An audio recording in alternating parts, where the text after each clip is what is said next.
সেরকম ভদ্র টাইপের ছেলে আমি না হলেও আমি আমার মতোই। ছোট থেকেই মানে যখন থেকে ভালোবাসা কি জানতে শিখেছি তখন থেকেই মনের মধ্যে একটা স্বপ্ন ছিল যে বড় আপুর সাথে প্রেম করব। তাই যেখানে যাই সেখানেই বড় আপু খুঁজি। আমার অবশ্য ক্রাশ আছে, সে হলো মিম আপু। ও, আপনাদের তো পরিচয় দেওয়া হয়নি। আমি হলাম খালেদ ওয়াহেদ জিম, সবাই জিম বলেই ডাকে। এবার অনার্স ফার্স্ট ইয়ারে আর মিম এবার থার্ড ইয়ারে। তবে ছোট থেকেই আমি তাকে চিনি, মানে আমার বাবার বন্ধুর মেয়ে। সেই খাতিরে যাওয়া আসা চলে, দুই বাসার মধ্যে যাওয়া আসা হতো। ছোট থেকে আপুর পিছনে পড়ে থাকতাম। আপুর অবশ্য সেই রাগ ছিল, আপু দেখতেও খুব সুন্দর ছিল, তাই পিছনে পড়েছিলাম। একদিন মিম আপুদের বাসায় যাই, আপুকে দেখলাম পড়তেছে। তখন আমি টেনে আর আপু ইন্টার সেকেন্ড ইয়ারে। তো আপুর কাছে গেলাম, কি করছো মিম আপু? লুডো খেলছি, দেখছিস না কি করছি? ও পড়ছো? হ্যাঁ, এখন আমায় বিরক্ত করিস না তো, যা। কই বিরক্ত করলাম? না বললাম আর কি। আপু একটা কথা বলতাম। তাড়াতাড়ি বলে যা। না থাক। কি বলবি বল। থাক আর না বলি। বেশি ঢং না করে বলে ফেল। আপু আমি না তোমাকে। কি আমাকে? যা, আমার লজ্জা করে। ওই তুই না ছেলে, ছেলেদের লজ্জা থাকে না। থাকে না? ও আচ্ছা, এত করে যখন বলছো বলেই ফেলি, আমি তোমাকে ভালোবাসি। কুত্তা তুই দাঁড়া। আম্মু আমার ঘরের ঝাড়ুটা কই? বড় বোনকে প্রপোজ করছিস? তোর থেকে আমি 3 বছরের বড়, তুই দাঁড়া। না আপু, 2 বছরের। আমি 1 বছর যাইনি, আর এই 1 বছর পড়েছি। তাতে কি, বড় তো বড়ই নাকি? আর তুই এখনো এসএসসি পাশ করলি না আর প্রেম? দাঁড়া তুই, তোর অবস্থা আমি খারাপ করব আজকে। এত বড় হুমকি দিলে তো বিড়ালও পালাবে, আর আমি তো মানুষ। এই কই চাস, দাঁড়া। আন্টি দেখো না, মিম আপু নাকি মারবে। কেন রে মিম, আমার ছেলেটাকে মারতে চাচ্ছিস? আন্টিদের ছেলে নেই, তাই আমাকে ছেলের মতো ভালোবাসে। তুমি জানো জিম কি করছে? ও আমাকে প্রপোজ করছে। কি রে জিম, এটা সত্যি? হ্যাঁ আন্টি, করছি। আমি মিম আপুকে বোনের মতো ভালোবাসি। ও, এর জন্য তুই মারবি? না মা, ওই মিথ্যা বলছে। অনেক হয়েছে, এখন গিয়ে পড়তে বস। আর জিম, তুই আয়, এসে খাওয়া দাওয়া কর। কিন্তু মা। কোনো কিন্তু না, যা গিয়ে পড়তে বস। আচ্ছা। যাওয়ার সময় একটা ফ্লাইং কিস দিলাম, মারতে আসতে লাগলো, আর আমি দৌড়ে আন্টির কাছে গেলাম। এই তো জ্বালানো শুরু হলো আপুকে। মিম আপুকে সময়ে অসময়ে ভালোবাসি বলতাম, আর আপু রেগে গিয়ে মাঝে মাঝে উত্তম মাধ্যম দিত। ছোট ছিলাম তো, তাই কিছু মনে করতাম না। মনে রাখবেন, 18 বছরের নিচে সবাই শিশু। আপু ইন্টারে ভালো ফলাফল করলো আর একটা ভালো ভার্সিটিতে চান্স পেল, তাই চলে গেল সেখানে। মজা করতে করতে কখন যে ভালোবেসে ফেলেছি নিজেও জানি না। তাই 2 বছর অনেক কষ্ট করে পড়ে ইন্টার দিলাম, ভালো রেজাল্ট করলাম, আর আপুর ভার্সিটিতেই চান্স নিলাম। ভালো রেজাল্ট থাকায় বেশি কষ্টও করতে হয়নি, তাই হয়ে গেলাম ভর্তি। কিন্তু মিমাপু জানে না যে আমি ওখানেই ভর্তি হয়েছি। তো গেলাম প্রথম দিন, আমার কয়েকজন বন্ধুও ওখানে ভর্তি হয়েছে, তাদের সাথে দেখা করে ক্লাস করতে গেলাম। ক্লাস করে বের হচ্ছে এমন সময় মিমাপুর সাথে দেখা। আমায় দেখে তো চমকে উঠল। তুই এখানে? কেন, চান্স পেতে পারি না? না তা না, তবে হঠাৎ করে তোকে দেখলাম, বলিসনি তো। বলিনি, এমনি। বাহ, ভুলে গেলি? তোমারে ভুলিব কেমনে, আমার তো সব জুড়েই তুমি। আবার শুরু হয়ে গেলি? তোমার জন্যই তো এখানে আসা। মার খেতে চাস নাকি? তোমার হাতে বিষও খেতে পারি, মারটা আবার কি? এসব বাদ দিবি? আচ্ছা ঠিক আছে, অনেক সময় আছে। কিসের? কিছু না। আচ্ছা বল, আন্টি আঙ্কেল কেমন আছে? ইসরে, নিজের শ্বশুর শাশুড়িকে আঙ্কেল আন্টি বলে? কি মাইয়া! কি বললি? মনের কথা শুনতে পাই নাকি? কি তা কমু, আমি কিছু বলিনি তো। আমি যে জিজ্ঞাসা করলাম। ও আছে, ভালোই।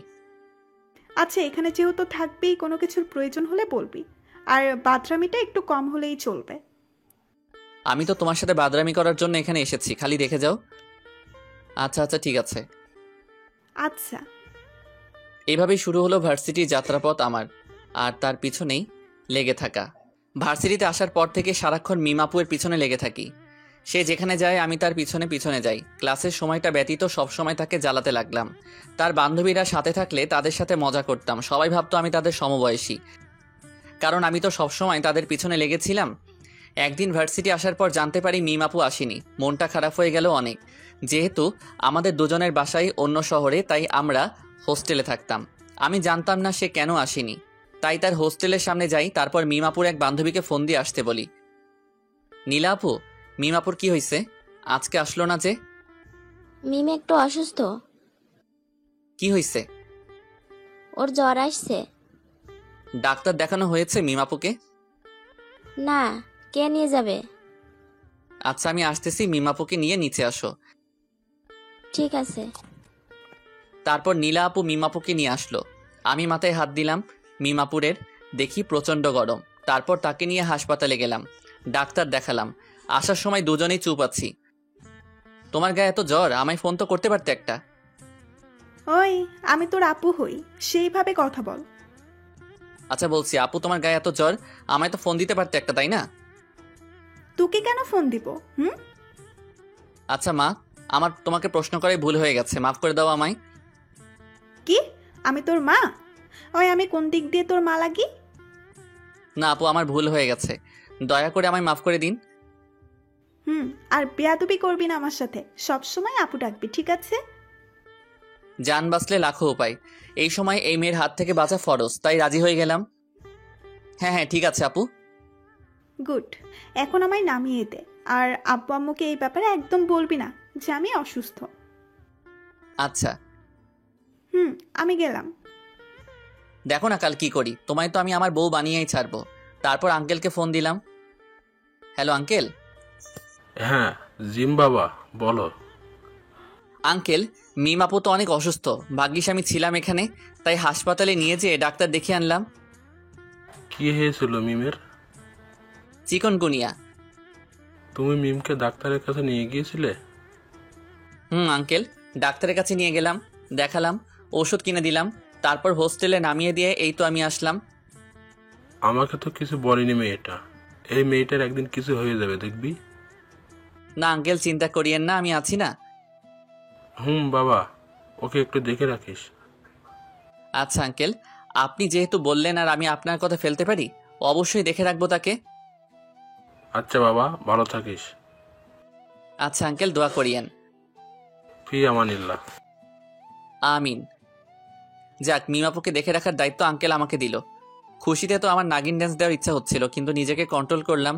পরের দিন ভার্সিটি যে দাঁড়াতে না দাঁড়াতে কই থেকে যেন মিম এসে আমার শার্টের কলার ধরলো। তুই আব্বুকে কি বলছিস? কই কিছু না তো। সত্যি করে বল। কিছু বলিনি আমি। আমার চিকুনগুনিয়া, তাই না? তুই আমায় খুব যত্ন করে নিয়ে গেছিস ডাক্তারের কাছে, তাই না? আমায় মেডিসিন কিনে দিছিস, তাই না? হ্যাঁ করলাম না। দাঁড়া কুত্তা, তোকে আজ মেরেই ফেলবো। তোকে যে বললাম আব্বু আম্মুকে না বলতে, কেন বললি? ভাবলাম আমি যে এত ভালো কাজ করলাম তা আমার শ্বশুর শাশুড়িকে জানানো উচিত। তাদের জামাই এত ভালো, এটা তাদের জানানো দরকার না? আবার শুরু করলি? ওই দেখ তো আশেপাশে কিছু আছে কিনা, আজকে আমি ওর মাথা ফাটাবো। দাঁড়াও বাপু, আগে শোনো। আঙ্কেল আমায় আরেকটা দায়িত্ব দিয়েছে। কি দায়িত্ব? তোমায় দেখে শুনে রাখার। দাঁড়া, আমি তোরে দায়িত্ব দেওয়াচ্ছি। আমি তো বলেই দৌড়। এই কুত্তা, পালাচ্ছিস কই? তোকে আমি আজকে মেরেই ফেলবো। ধরতে পারলে তো। তারপর পালিয়ে সেখান থেকে চলে এলাম। কিছুদিনের জন্য বাসায় গেলাম ছুটি নিয়ে। আমার আম্মু অসুস্থ ছিল তো, তাই কিছুদিন ভার্সিটি থেকে বাইরে থাকলাম। এক সপ্তাহ বাসায় থেকে ভার্সিটিতে এলাম। এসেই যা শুনলাম তাতে প্রচণ্ড শক খেলাম। মিম আপু নাকি এক সিনিয়র ভাইয়ের সাথে রিলেশন শুরু করছে। সকাল সকাল ভার্সিটি গেলাম, কারণ মিম আপুর সাথে দেখা করতে হবে, জানতেই হবে এটা সত্যি না মিথ্যা। ভার্সিটি অনেক সকালবেলা আসার কারণে বসে থাকতে হচ্ছে, এদিকে মনও ভালো না। বসে থাকতে থাকতে আমার বন্ধু আবিদের ফোন। ওই জিম, কই তুই? ভার্সিটিতে। এত তাড়াতাড়ি? দরকার আছে একটু। মেয়ে অপুর জন্য? হুম। কেন, তুই শুনিস না যে আপুর? আমি সব জানি, তুই কি জন্য ফোন দিছিস সেটা বল। আরে দোস্ত, একটা সমস্যা হয়েছে। কি সমস্যা? আমাদের নিয়নের আপু আলিশা আছে না? চিনি। আসলে আপু নাম আলিশা আক্তার মেঘা, তাই মেঘা আপু বলে রাখি।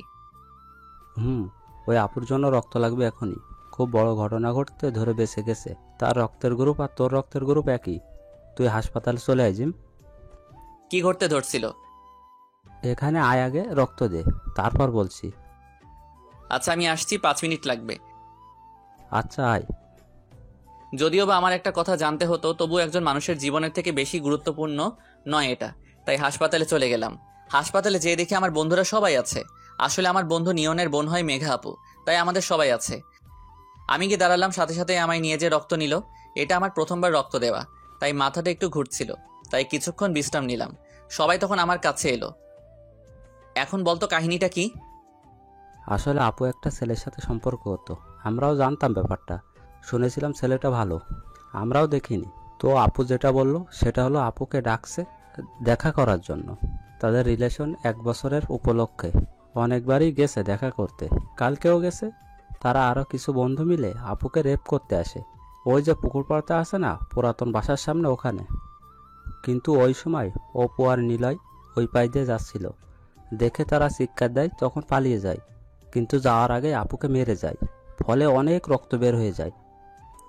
তুই ছেলেটাকে চিনিস না? না, আমি চিনি না। নাম কি জানিস?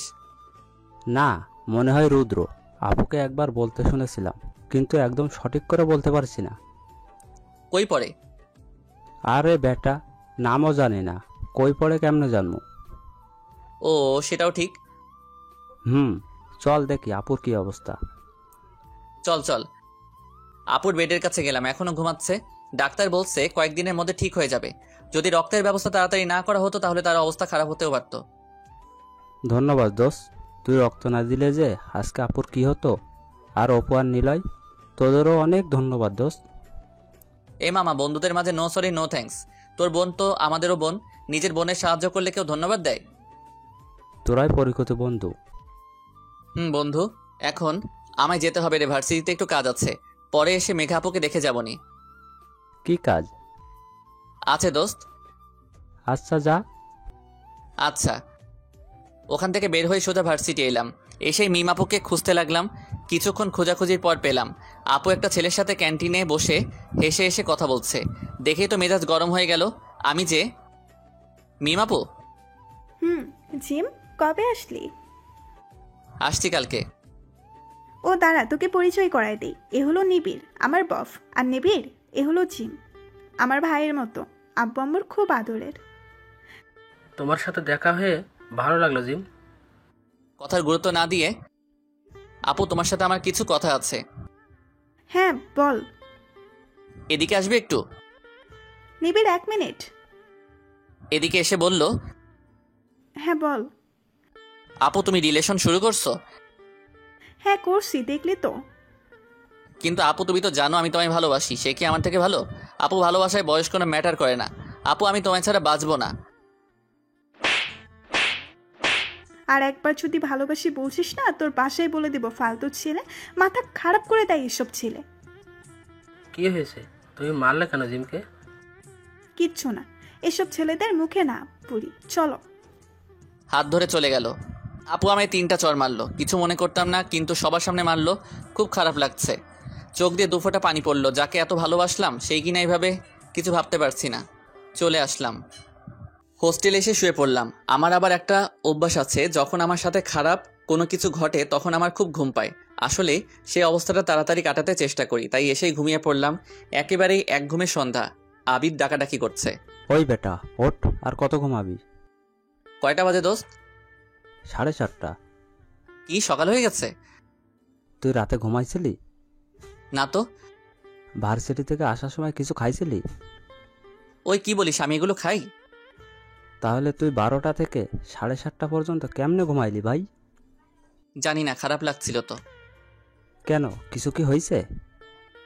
না, কিছু হয়নি। তুই বলবি না? আরে পরে বলবো, এখন। আচ্ছা চল এখন। কই যাব? মেঘা আপুকে দেখতে যাবি না?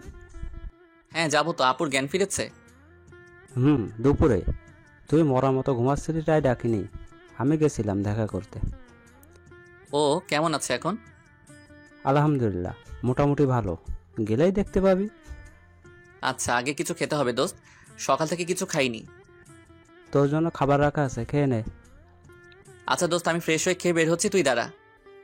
আমি আসি, তুই তাড়াতাড়ি কর। আচ্ছা।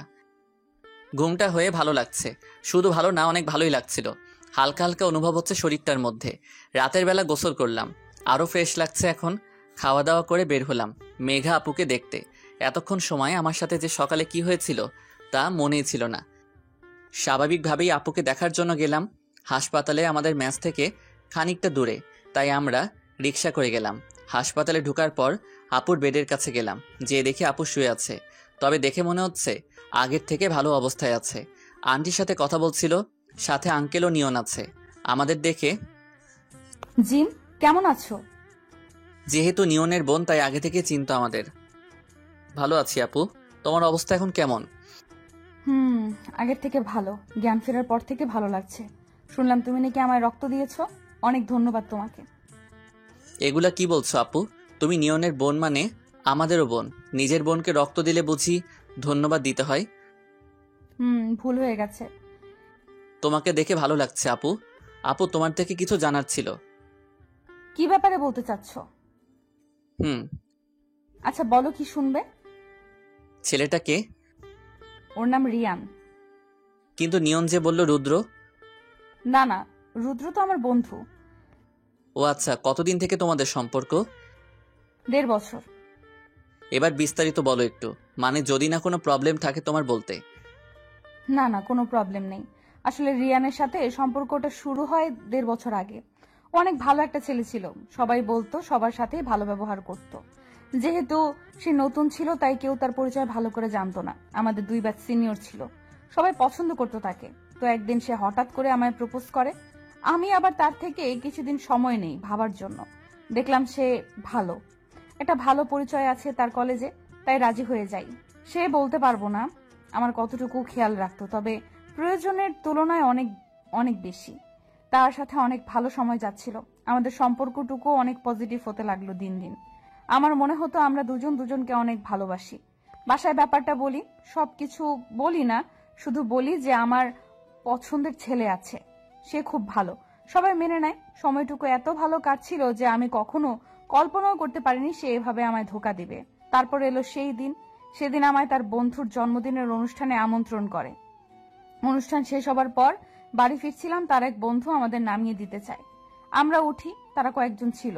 পুকুর পাড়ের কাছে গাড়ি থামায়, আমায় জোর করে নামায়। আমি নামতে না চাইলে আমার মাথা ফাটিয়ে দেয়। তারপর তো অজ্ঞান হয়ে পড়ি, আর কিছু মনে নাই আমার। ছেলেটার ছবি আছে তোমার কাছে? আমার মোবাইল ছিল, কিন্তু সেটা তো সেদিন হারিয়ে ফেলেছি। ও আচ্ছা, তুমি চিন্তা করিও না আপু, আমরা দেখছি কি করা যায়। আচ্ছা। যদিও বা আমি এই শহরের ছেলে না, কিন্তু আমার সব ক্লোজ ফ্রেন্ড এই শহরেরই, তাই একটু ভাব নেই। আপু, আরেকটা কথা বলার ছিল। হ্যাঁ বলো। রিয়ানের বাসা কই? নোয়াখালী। ও আচ্ছা, এটা আগে বলবা তো? কেন? না কিছু না, তুমি বিশ্রাম করো। আচ্ছা। নিয়ন, এদিকে আয় তো একটু। হ্যাঁ বল। জানিস এ তো ছেলে কোথাকার। আপুর হয়তো ততটা ধারণাই নেই যে ওই ছেলে কেমন। আমাদের কিছু করতে হবে দোস্ত। আচ্ছা দেখ তোরা কি করা যায়। আচ্ছা, আজকে আসি। আচ্ছা, সাবধানে যা। রাস্তায় আস্তে আস্তে ভাবছিলাম আপুর সাথে এমন ঘটনা ঘটলো, তাহলে অনেকের সাথে এমন ঘটেছে হয়তো। ভাবতে ভাবতেই হোস্টেলে চলে এলাম। রাতের বেলা হঠাৎ দিনের ঘটনাটা মনে পড়লো। মিম আপু এটা কিভাবে করতে পারলো? আমি তাকে এত ভালোবাসি আর সে কিনা আমায় সবার সামনে চড় মারলো। আর কখন আপুকে বিরক্ত করব না। আপু ভালো থাকুক, এটাই আমি চাই। যেহেতু সে তার মনের মানুষ পেয়ে গেছে, এখন আর তাকে অযথা কেন বিরক্ত করব। কি রে, কি ভাবছিস? ভাবনায় ছেদ ধরালো। কিছু না। আচ্ছা দোস্ত, তুই না বললি নিলয়কে নোয়াখালীর লোক কেমন হয়?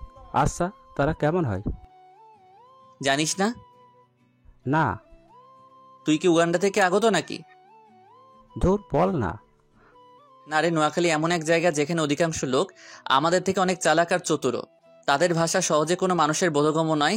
এক কথায় বলি, আমাদের ভাষায় তারা হলো টাউট প্রকৃতির লোক। তাই তো সেখানে যেতে সরকার ভিসার ব্যবস্থা করেছে। আর আমাদের পার্শ্ববর্তী দেশও বটে। এজন্য। হুম। আচ্ছা, ঘুমা তাহলে। আচ্ছা, শুভরাত্রি। শুভরাত্রি। যদিও বা আজকে আমার ঘুম আসবে না, তবুও চোখ বন্ধ করলাম। মিম আপুর সাথে কাটানো প্রতিটি মুহূর্ত এর কথা মনে পড়ছে। ভাবতে ভাবতে কখন যে ঘুমাই পড়ছি। সকালবেলা উঠলাম, উঠে মন খারাপ হয়ে গেল। এতদিন তো ভার্সিটি যেতাম মিম আপুকে দেখার জন্য, আজকে কিসের জন্য যাব? দূর, আজকে যাবই না। কিন্তু আবিদ অনেক জোরাজোরি করে ভার্সিটি নিয়ে গেল। ভার্সিটি যেয়ে পৌঁছেছি, এমন সময় গেটের সামনে দেখি মিম আপু তার বফকে নিয়ে ভার্সিটিতে ঢুকছে। আবার মন খারাপ হয়ে গেল, কিন্তু তবুও গেলাম। এক ফ্রেন্ড আমাদের কাছে আসলো, এসেই একটা কাহিনী হয়ে গেছে জিম। কি? অনেক জানতে পেরেছে ছেলেটাকে। কিভাবে? জানি না, তবে ওই তোদের ডাকলো। কোথায়? আমরা যেখানে আড্ডা দিই সেইখানে। চলো তাহলে। হ্যাঁ চল। রিয়ানের সাথে দেখা হওয়ার পর থেকে মাথার ভিতর একটা জিনিস ঢুকছে না। কি বিষয় জানতে পারলো নিয়ন, শুধু আগ্রহটা বাড়ছে। তাই দেরি না করে আমরা সবাই যেখানে আমরা আড্ডা দেই সেখানে গেলাম। আমরা ভার্সিটির বড় বট গাছের নিচে আড্ডা দিতাম সব বন্ধুরা মিলে, তাই সেখানে গেলাম। গিয়ে দেখি সেখানে নিয়ন সহ আমাদের কয়েকজন বন্ধু বসে আছে। নিয়নকে দেখে অনেকটা অন্যমনস্ক মনে হচ্ছে, তাই তার কাছে গেলাম। তোর এই অবস্থা কেন? ও তুই বলিস না বন্ধু, একটা বিষয় জানতে পারছি। কি বিষয়? সেটা বলার জন্যই তো তাড়াতাড়ি ডাকলাম তোদের। বল তাহলে। আপু যে রিয়ানের কথা বলছিল না, তার খবর পেয়েছি। কি বলিস, কই খবর পাইলি? অনেক কষ্ট করে বের করেছি দোস্ত। এই যে, এটা ওর ঠিকানা। তো কার জন্য অপেক্ষা করছি, চল যাই। যাব, তবে এখন না। কেন? মনে নেই আজকে কার ক্লাস আছে? কার? শ্রুতি ম্যামের। ও আচ্ছা, তাহলে তো ফাঁকি দেওয়াই যাবে না। চল। কি ভাবছেন আমরা ম্যামকে দেখতে যাচ্ছি? ভুল, আসলে নাম শ্রুতি, কিন্তু কাজে বিশ্রুতি। দেখতেও হাতির মহিলা ভার্সন, আর ব্যবহারও সেরকম। তাই তার ক্লাস ফাঁকি দিলে অবস্থা খারাপ করে ছাড়বেন। ক্লাসে যাচ্ছিলাম, নিবিড় ভাইয়ার সাথে দেখা। হাজার হোক আমার সতীন, তাই মনে হয় কথা বলল। এই জিম, ভাইয়া। কেমন আছো? ভালো, আপনি? ভালো। ও আসলে সেদিন মিম তোমার সাথে যা করলো ঠিক করে নাই, তাই তো তোমার সাথে কথা বলতে চাই। আচ্ছা ভাইয়া, আমার তো এখন ক্লাস আছে, তাই আমাকে যেতে হবে, পরে কথা বলবো। আচ্ছা, কিন্তু বলিও ক্লাস শেষে ক্যান্টিনে তোমার জন্য অপেক্ষা করব। আচ্ছা, আমি আসার চেষ্টা করব। আচ্ছা। নিবিড় ভাইয়ার আচরণ ভালো লাগলো, তাই ঠিক করলাম যেহেতু মিম আপু ডাকছে, তাই ক্লাস শেষ করে দেখা করব। তারপর ক্লাসের দিকে রওনা দিলাম। ক্লাস শুরু হয়ে গেছে, পড়লাম মহা মুসিবতে। এই ম্যাম শুরু হলো থ্রেট। অনেকক্ষণ দেওয়ার পর ক্লাসে ঢুকতে দিল। ক্লাস শেষ করে বন্ধুদের বললাম, তোরা বাইরে অপেক্ষা কর, আমি একটু আসছি। এই সময় তোর কি কাজের কথা মনে পড়লো? যা তোরা, আমি যাচ্ছি, শুধু 5 মিনিট দে। আচ্ছা, তাড়াতাড়ি আসিস। আচ্ছা বলেই ক্যান্টিনে গেলাম। দেখি মিম আপু আর নিবিড় ভাইয়া বসা আছে। আমি কাছে গেলাম। আপু ডাকছিলে আমায়? জিম, কেমন আছিস? খুব ভালো। তুই এখনো আমার উপর রেগে আছিস? না, বলো কি বলবা। দেখ, তুই আমার ভাইয়ের মতো। আমার বাবা মাও তোকে তাদের সন্তানের মতো মনে করে। তার উপরে আমি তোর থেকে বড়, তাই তোর উপরে হাত তুলেছিলাম। কিন্তু তারপর থেকেই বিশ্বাস কর, আমি অনুতপ্ততাই ভুগছি। তাই নিবিড়ের মাধ্যমে তোকে ডাকলাম। আমায় মাফ করে দে বোন হিসাবে। আচ্ছা আপু, কোনো ব্যাপার না, তোমাদের একসাথে ভালো লাগলো দেখে। ধন্যবাদ। তোমাকেও। আচ্ছা, আমি গেলাম। কোথায় যাবি? তারপর সব বললাম। আমার বড় আপুর সাথে প্রেম করার হলো না বোধহয়। যাক, বাদ দেই। আমার বন্ধুরা আবার আমার জন্য অপেক্ষা করছে, তাদের কাছে গেলাম। সবাই মিলে রিয়ানের বাসায় যাই। তার বাসায় গিয়ে তাকে পাই। তাকে নিয়ে তার বন্ধুদের কাছে যাই, তাদের সবাইকে নিয়ে আসি। ভাবছেন কি হচ্ছে, তাই না? দেখতে থাকুন। বলছিলাম না আমার বন্ধুরা সবাই স্থানীয়, আমি আর অপু শুধু বাইরের। আবিদের চাচ্চু রাজনীতি লোক, তাই তার সাহায্য নিয়ে সবাইকে ধরে ফেলি। বেশি বেগ পেতে হয়নি। তারপর তাদের সবাইকে নিয়ে আসি মেঘা আপুদের বাসায়। মেঘা আপু রিয়ানকে 2টো থাপ্পড় মারে। সবাই তার কাছে ক্ষমা চায়। তারপর আমরা সবাইকে পুলিশের হাতে তুলে দেই। এই সব কিছুর প্ল্যান করেছিলাম আমি। যেহেতু আমাদের কাছে প্রমাণ আছে, সেহেতু সহজে ছাড়া পাবে না। মেঘা আপু তাড়াতাড়ি সুস্থ হওয়ায় তাকে আজকে হাসপাতাল থেকে ছেড়ে দেয়। আর আজকে সবাইকে ধরতে পারায় আপু খুব খুশি। জিম, জি আপু। অনেক ধন্যবাদ তোমাকে। আর এইসব দিতে মানা করছিলাম না? দেওয়া জরুরি ছিল, তাই দিছি। মানে? কিছু না। আচ্ছা আপু, আমি গেলাম। আচ্ছা নিজের খেয়াল রেখো। আচ্ছা বাই। বাই। তারপর আন্টি অনেক জোরাজোরি করে আমাদের খাওয়ালো। খাওয়া দাওয়ার পর হোস্টেলে চলে এলাম। রাতে আবার মিমাপুর কথা মনে পড়লো। সব শেষ। ফেসবুকেতে গেলাম, সেখানে আপু আবার স্ট্যাটাস দিছে in open relationship with Nibir Hossain. এটা দেখে আরো খারাপ লাগলো। বের হয়ে আসলাম ফেসবুক থেকে, রুমের বাইরে গেলাম। ভাবছি আমার আশা শেষ, আর বড় আপুর সাথে প্রেম করা হলো না। ভাবতে ভাবতেই একটা আননোন নাম্বার থেকে ফোন এলো। হ্যালো, হ্যালো, কে বলছেন? চিনতে পারোনি? না, কে বলছেন? আসলে আমি মেঘা। ও আচ্ছা, মেঘা আপু, তোমার নাম্বার সেভ করা নাই তো? ও হ্যাঁ, এখন কেমন আছো আপু? যেমনটা দেখে গেলে ঠিক তেমনই আছি। ও, থাকা ভালো। খাওয়া দাওয়া করলা? কি বলছো, তোমাদের বাসায় না খেয়ে আসলাম? বাসায় তো তুমি ছিলে। ইস, মনে ছিল না। মন কোথায় থাকে? মন মনে হয় আবার হারায় গেছে। তাই বুঝি। তাহলে এবার ভালো না খারাপের কাছে গেছে? ভালোর কাছেই গেছে। বা, বুঝেই ফেলছো? দেখলে তো বুঝবই, তাই না? এত তাড়াতাড়ি মন হারাই গেল? কি করব বলো, মন যে ভালো মানুষকে পেলে আর আটকানো যায় না। ও আচ্ছা, হুম, তো সে কে? বোঝার সময় এলে ঠিক সে বুঝবে। মানে? কিছু না, বাই। কেটে দিল। আজব তো, কি যে বলে গেল কিছুই বুঝলাম না। যাই হোক, অনেক রাত হয়েছে, ঘুমাতে হবে। সারাদিনে অনেক ধকল গেছে। সকালবেলা ফ্রেশ হচ্ছিলাম, দেখি নিয়নের ফোন। হ্যাঁ বলো। দোস্ত, একটা কাজ করতে পারবি? কি কাজ? মেঘা আপুকে একটু কলেজে নিয়ে যাবি? আসলে আমি নিয়ে যেতাম, কিন্তু আমার একটা কাজ আছে, তাই যদি তুই নিয়ে যাইতি। আচ্ছা, আমি নিয়ে যাব এখন। ধন্যবাদ দোস্ত। হুরশালা। হুম। হ্যাঁ। আরে আসিস। আচ্ছা। তারপর গেলাম মেঘা আপুদের বাসায়। যে দেখে আপু আগে থেকে তৈরি আছে, তাই আপুকে নিয়ে কলেজের দিকে রওনা হলাম। মেঘা আপুকে নিয়ে ভার্সিটিতে এলাম। সারা রাস্তায় আপু আমাদের দিকে সরে আসছিল। নিজের ভিতরে কেমন যেন একটা কিছু কাজ করছে, তাই তাড়াতাড়ি ভাড়া মিটিয়ে কলেজের দিকে গেলাম। আপু পিছন থেকে অনেকবার ডাকলো, আমি না শোনার ভান করে গেলাম। ক্লাসে ঢুকলাম। এদিকে ক্লাস চলছে আর ওদিকে আমি ভাবছি কি হচ্ছে আমার সাথে। মেঘা আপুকে আমার প্রেমে পড়ে গেল? না না, এটা কিভাবে সম্ভব? আমার মাথায় কিছুই ঢুকছে না। যে যাক, আমার আশা পূরণ হবে। আর অন্যদিকে মনে হচ্ছে না না, আপু শুধু ফ্রেন্ডলি ব্যবহার করছে আমার সাথে। ভাই, এ চিন্তায় মনে হচ্ছে পাগল হয়ে যাব আমি। কিন্তু আছে না আমার কিছু কলিজার বন্ধু, তারা থাকতে এত তাড়াতাড়ি পাগল হয়ে কিভাবে? কি ব্যাপার দোস্ত, কিসের এত ভাবনা তোমার? আরে না, কিছু না। না না, কিছু তো আছে। আমাদের কাছেও লুকাবি? দোস্ত আমাদের মনে হয় প্রেমে পড়েছে। তুই বেশি বুঝিস না। আমায় তো বুঝতেই হবে রে। ভাই, তুই বুঝতে থাক, আমি গেলাম। কই যাস? আগে ট্রিট তো দে। কিসের জন্য? সেটা পরে বুঝতে পারবি, আগে ট্রিট দে। আমি ভাবতাম যে এই বেটারা আমার অবস্থা না বুঝলেও তুই সারাক্ষণ আমার সাথে থাকিস, তুই আমার ব্যাপারটা বুঝবি। এখন তো দেখি তুইও আমার পকেট খালি করার উপর লেগে থাকিস। এত শত কথা বাদ দে, এখন বল দিবি কি না? আরে ভাই, বলবি তো কি জন্য ট্রিট চাচ্ছিস? বন্ধুর কাছ থেকে ট্রিট চাচ্ছি, সেখানেও তুই কারণ খুঁজতেছিস? যা, লাগবে না। এই ইমোশন কালো মেলগুলো করবি না, মেরে ভর্তা বানাই দিব। হাসবি না খেতে যাবি? চল চল, সময় নষ্ট করিস না। জিম কখন রং পাল্টাই তার কোনো ওয়ারেন্টি নাই। ওই শালা চুপ থাক। আচ্ছা দুলা ভাই। বাহ বাহ, ভালো, চল। চল সবাই। ভাবলাম বন্ধু হয় মানিব্যাগের একটু সম্মান রাখবে। 500 নিয়ে গেছিলাম হাতে, একটা চকলেট ধরাই দিল। তার মধ্যে আবার আমি কিছুই খাইনি। মানে 3 জনে আমার 500 টাকা 30 মিনিটে শেষ করলো। হায় রে বন্ধু, তোরা মহান। ক্যান্টিন থেকে বেরোচ্ছে, দেখি মিমাপু আসছে, সাথে নিবিড় ভাইয়া ছিল না। আমাকে দেখে, জিম যে, কেমন আছিস? ভালো আপু, আপনি? ভালো না রে, তোর নিবিড় ভাইয়া অসুস্থ তো। নিবিড় ভাইয়া অসুস্থ আর ভালো নেই? মিমাপু, কি ভালোবাসা। কি হয়েছে ভাইয়ার? আর বলিস না, কালকে হাত কেটে ফেলছে, কি জানি কাটতে চেয়ে। কতগুলো সেলাই দিল? না, সেলাই দেয়নি, হাতে ব্যান্ডেজ টেপ দিছে। কি মাইডালা, সামান্য হাত কাটার জন্য এমন রিয়াকশন? বড় কিছু হইলে তো মনে হয় হার্ট অ্যাটাক করবে এই মেয়ে।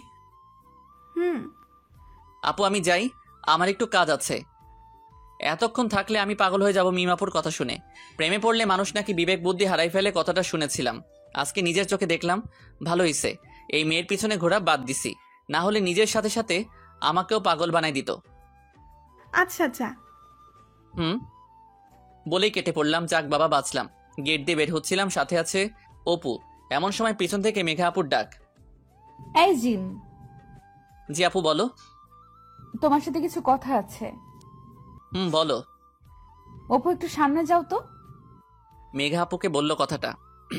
অপু সামনে যাওয়ার সাথে সাথে আমার সাথে গলা ধরলো। ওই ক্যান্টিনের সামনে যে মেয়ের সাথে কথা বললা সে কে? মিম আপু। তার নাম যে মিম তা আমি জানি, এবং এও জানি সে আমাদের থেকে সিনিয়র, কিন্তু তার সাথে কথা বলবে কেন তুমি? আরে মিম আপু আমার আপু হয়, আমার বাবার বন্ধুর মেয়ে। আমরা ছোট থেকে একসাথে বড় হয়েছি। আগের কথা বাদ, এখন থেকে কোনো মেয়ের সাথে কথা বলবা না, ঠিক আছে? দাঁড়াও, কেন শুনবো তোমার কথা? কারণ আমি বলছি তাই শুনবা। আর যদি না শুনি? তাহলে তোমার ছুরি দিয়ে কেটে তোমার টুকরোগুলো পানিতে ফালাই দিব। বলেই চলে গেল। আর হ্যাঁ, আমায় কিছু বলার সুযোগ না দিয়ে মেঘা আপুর এই রূপ দেখে আমি সত্যিই শিহরিত। মাথা কাজ করছে না। হোস্টেলে চলে এলাম আর ভাবনায় শুধুই মেঘা আপু। তাহলে কি সত্যি আপু আমায় ভালোবাসলো, না এসব কিছু অন্য কিছু? দেখতে হবে। রাতে ফেসবুকে ছিলাম, মেঘা আপুর ফোন।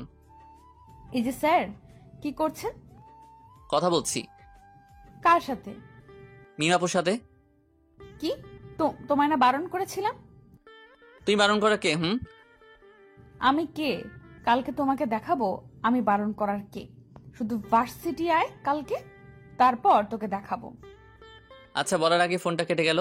যাক, মনে হয় খুব রাগ করেছে। এখন আমার মাথায় একটা বুদ্ধি এসেছে আপুর কাছে থেকে সত্যিটা বের করার। সকালে মেঘা আপু ভার্সিটিতে যেয়ে আমায় খোঁজ করতে লাগলো। আমায় পেলো বট গাছের নিচে মিম আপুর সাথে কথা বলার সময়। শুধু দেখলাম চোখ মুছলো, তারপর চলে গেল। তার আগেই রাতে আপুর মাধ্যমে মেঘা আপুকে জানাই দেই যে আমি মিম আপুকে ভালোবাসি আর কালকে তাকে সে কথা বলবো। আর এই প্ল্যানে মিম আপু আমার সাথে থাকে। তাই যখন মেঘা আপু এসেছিল তখন আমরা একে অন্যের হাত ধরেছিলাম। যাক, প্ল্যানটা কাজে দিয়েছে। আপু কান্না করেছে, এটাই তার প্রমাণ। ওই এখনকার জন্য অপেক্ষা করছিস, যা মেঘার কাছে। থ্যাংক ইউ আপু। হইছে, এখন যা। আচ্ছা। পরে সব জানাস। কেন আপনাকে জানাবো? বলে চলে এসে গেছি। মেঘা আপুকে খুঁজতে লাগলাম। পেলাম কলেজ পুকুর পাড়ে। এখানে অনেকটা নিরিবিলি। তা আপুর কাছে গেলাম। ঘুরে দেখলো, কিন্তু কথা বললো না। হ্যালো আপু। কি? না কিছু না, ভালো আছো? অনেক ভালো। ও কথাটা কিভাবে যে শুরু করি। আচ্ছা আপু, তুমি কি আমায় ভালোবাসো? তোমাকে ভালোবাসতে আমার বইয়ে গেছে। ও এটাই জানার ছিল। যাক, আবার মিমাপুর পিছনে লেগে থাকি। একদিন তো পড়বেই। আর এক পা বাড়ালে তোর পা ভেঙে দিব। এ মা, কেন? ওই তুই বুঝিস না যে আমি তোকে কতটা ভালোবাসি? তুই যেদিন আমায় রক্ত দিলি সেদিনও আমার তোকে ভালো লেগেছিল। এরপর যখন রিয়ানকে আমার কারণে নিয়ে এলি সেদিনই তোকে ভালোবেসে ফেলি।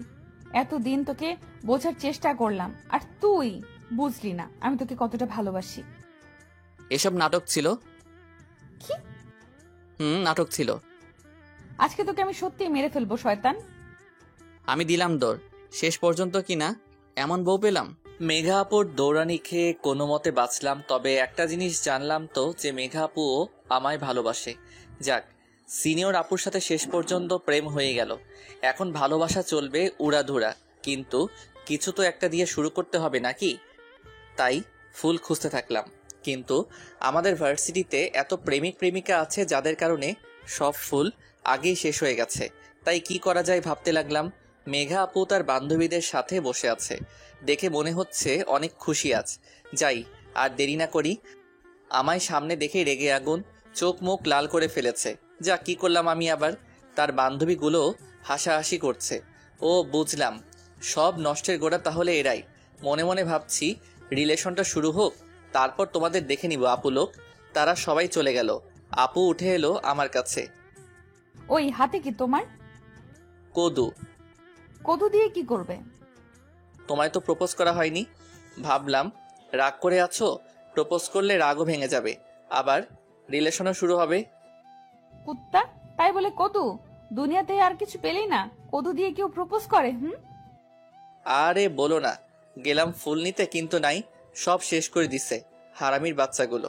পরে দেখি সেখানে কদু অনেকগুলো। মনে হয় কদুর গাছ লাগাইছে ভার্সিটির বাগানে। তাই ভাবলাম যখন গোলাপ নেই তখন কদুই ব্যবহার করি। তাই তোমার জন্য কষ্ট করে কাটাতার টোপকে এই কদু নিয়ে এসেছি।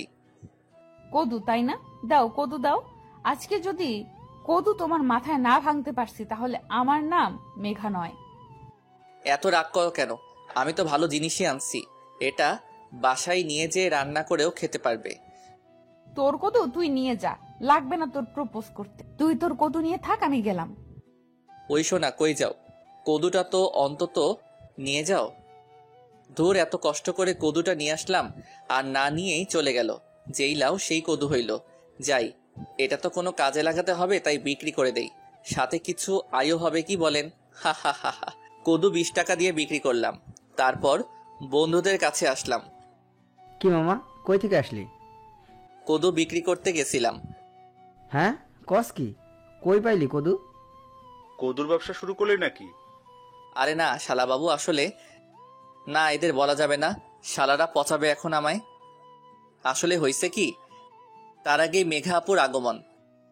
আমি বলছি কি হইছে? তুমি কেন বলতে যাবা? আমি বলছি তো। থাক, আপনাকে কষ্ট করতে হবে না। আমি বলছি, তোমাদের এই উগান্ডিয়ান বন্ধু আমায় কদু দিয়ে প্রপোজ করতে গেছিল, আর কিছু পায়নি নাকি, এই জন্য সেই কদু আবার বিক্রি করে আসলো। একে একটু বোঝাও আর একটু সামলিয়ে রাখো, কখন যে আমার পিটন খাবে। কদু দিয়ে আমার বান্ধবীদের সামনে আমায় প্রপোজ করতে গেছে, আমার সম্মানের 12টা বাজায় দিছে। তার উপর কদু দিয়ে দাঁত বের করে হাসতে ধরছিল। একে তোমরা আগে সামলাও। এই যে নিজের সম্মান গেছে দেখে আমার সম্মানেরও ফালুদা বানাই দিল। কি? কদু দিয়ে প্রপোজ? কি আইডিয়া দোস্ত! এসব আইডিয়া কই থেকে আসে তোর মাথায়? আরে বাহ দুলাভাই বাহ, তুই তো ইতিহাস রচনা করবি। কদু দিয়ে প্রপোজ করে, এসব বুদ্ধি কোথা থেকে আসে তোর মাথায় বলতো? আসলে কি বলছিস মামা, কথা কি সত্য? কদু দিয়ে প্রপোজ? তোকে নোবেল দেওয়া উচিত, সাথে একটা অস্কারও। তুই তো কিংবদন্তি। আইডিয়াটা পাইলি কই? বল বল। হয়েছে কি? আরে বল বল, লজ্জা পাস না, বল। বেটারা বলতে দিচ্ছিস কই? বলার আগেই তো কথা বলছিস, কি বলবো তাহলে? বলার সময় তো দিবি। তোমরাই শুনো এর কাহিনী, আমি গেলাম। যদি আবার এরকম করে তাহলে ভর্তা বানায় দিব। আমি গেলাম। আচ্ছা আপু যা। জিম, তুই বল। তারপর পুরো কাহিনী তাদেরকে ফিল্মি স্টাইলে বললাম, কিন্তু সব শোনার পর শালারা হাসতে লাগলো। কিছু করার নাই, মানুষের উন্নতি কেউ চোখে দেখতে পারে না, সবাই হিংসা করে। তারপর কোথায় থেকে যেন আমায় একটা গোলাপ ফুল এনে দিল। যা দুলাভাই, আমার বোনটাকে পটাই আই। এরকম শালা যেন ঘর ঘর জন্ম নিক। লাভ ইউ শালা বাবু। আরে যা আগে, মেঘা আপু রেগে আছে। আচ্ছা, তারপর মেঘা আপুকে গিয়ে প্রপোজ করলাম। কেমনে করলাম জানতে চেয়ে সময় নষ্ট করবেন না, সেখানেও ভুল করছি তো তাই, তবে মাফ করে দিছে আমায়। তারপর তার হাত ধরে বন্ধুদের সামনে আসি। শুন জিম, আমার বোনের যদি কোনো সমস্যা হয় তাহলে কিন্তু ছাড়বো না তোকে, আর বাকি সব আমি দেখব। শুধু তোরা খুশি থাক, এটা চাই আমি। দেখতে থাকো, আর আমি তোর বড় দুলাভাই, তাই দুলাভাই বলে ডাকবি, নাম ধরে ডাকবি না। যা ভাগ। বিয়েটাও হবে। আজ আমাদের বিয়ে। 5 বছর রিলেশন করার পর আজ বিয়ে আমাদের। পরিবার রাজি করানোর দায়িত্ব নিয়েছিল নিয়ন, আবিদ আর অপু। আমারও ভালো জায়গায় চাকরি হয়, তাই সবাই রাজি করছে, তাই আজকে বিয়েটা সম্ভব হচ্ছে। আমি অনেক খুশি আজ, তবে এর মধ্যেও অনেক ঘটনা আছে, আর সব থেকে বেশি যার জন্য আজ বিয়েটা হচ্ছে সে হলো মেঘা। আমার জন্য সে এতদিন অপেক্ষা। আমাদের রিলেশন শুরু হলো। বড় আপুর সাথে প্রেম করার শখ তো অনেক আগেই পূরণ হয়েছে। এখন মেঘার সাথে বিয়ে, ও সরি, সে তো এখন আমার হবু বউ। আমার আর তাদের পরিবার একটা অনুষ্ঠানের আয়োজন করছে, অনেকেই নিমন্ত্রিত। তার আগে এত আগে চলে না এসে কিছুটা পিছনে ফেরা যাক। মেঘার সাথে রিলেশন শুরু হওয়ার পর থেকেই মেয়েটা আমার যত্ন নিতে শুরু করলো, কিন্তু একটু বেশি। তবে আমার ভালো লাগতো, তার কথা মতো চলতাম তো, তাই বেশি ঝগড়া হতো না। তবে শুনেছিলাম একটা রিলেশনে এই ঝগড়া না থাকলে নাকি রিলেশনটাই অপূর্ণ থাকে, তাই মাঝে মাঝে আমি ওর সাথে ঝগড়া করতাম। পরে অবশ্য আমাকেই তার রাগ ভাঙাতে হতো। মিম আপুর সাথে কথা বলা সহ্য করতো না, একদিন দেখে ফেলে। আমি মাঝে মাঝে লুকিয়ে কথা বলতাম, তো সেদিন দেখে ফেলার পর সে কি কান্না। পরে অনেক কষ্ট করে তার রাগ কমায়, তারপর থেকে মিম আপুর সাথে আর কথা বলতাম না। একদিন আমাদের ভার্সিটির সিনিয়রদের বিদায় হচ্ছে, আমি দেখলাম সব থেকে ওই দিন খুশি ছিল মেঘা। আমি তার কাছে যাই। কি ব্যাপার, এত খুশি কেন আজ? আজ আমি সব থেকে বেশি খুশি, কিন্তু কেন শুনি? কারণ আজকে আমার সতীন চলে যাচ্ছে ভার্সিটি থেকে। হা হা হা। মাইরালা, কবে সতীন হলো তোমার? কেন তোমাকে বলতে হবে কেন? না, এমনি বললাম আর কি। কেন, বলার প্রয়োজন নাই বুঝি? না, তোমাকে শোনার কোনো দরকার নাই। যাও তো, আমার একটু মজা নিতে দাও। আচ্ছা আচ্ছা, যাচ্ছি। হুম। পাগলিটা শুধু শুধু অনেক খুশি হয়েছিল সেদিন। তার তো এই কথা মনে ছিল না পরের বছর সেও চলে যাবে এই ভার্সিটি ছেড়ে, আর আমায় থাকতে হবে আরও একটি বছর। দেখতে দেখতে ওই বছরটিও শেষ হয়ে গেল।